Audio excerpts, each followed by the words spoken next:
Hi guys, welcome back to our channel. Pag-uusapan naman natin muli si Catherine Bernardo at Daniel Padilla. Napag-usapan nga natin ang kanilang hiwalayan. Napag-usapan din natin na umatin nga si Catherine at Daniel sa AAA 2023. Ang AAA ay isang award show ng South Korea. Madaming ang K-pop stars ang dumalo dito at naimbetahan din si Catherine Bernardo at Daniel Padilla. Naka-receive nga sila ng award na Fabulous Award at madaming papuri ang natanggap sa speech ni Catherine. Sa naturang event ay madami naman nagbook kay Daniel at nabatikos pa ang kanyang speech dahil hindi man lang daw ito naghanda. Madaming ang behind the scene moment at makikita nga natin na sweet si Daniel Padilla kay Catherine dahil sa pagbibigay ng jacket kay Catherine nung nilalamig siya, at panay hawak pa ni Daniel kay Catherine. Napapatanong tuloy ang iba kung nagkabalikan na ba ang Kathniel.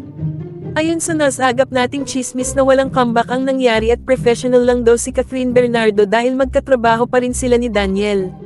Nag-post naman si Catherine ng mga larawan ng mga bagay at tao na nagpapangiti sa kanya at may caption na appreciation post for the little things that have been making me smile the past few weeks, no looking back, only moving forward. Madaming ang kinilig sa sweet moments ng Kathniel sa AAA pero marami rin na inis kay Daniel, at ayaw na nga ng iba na makipagbalikan pa si Catherine kay Daniel. So ano say ninyo dito guys? Comment your thoughts below and don't forget to subscribe to our channel.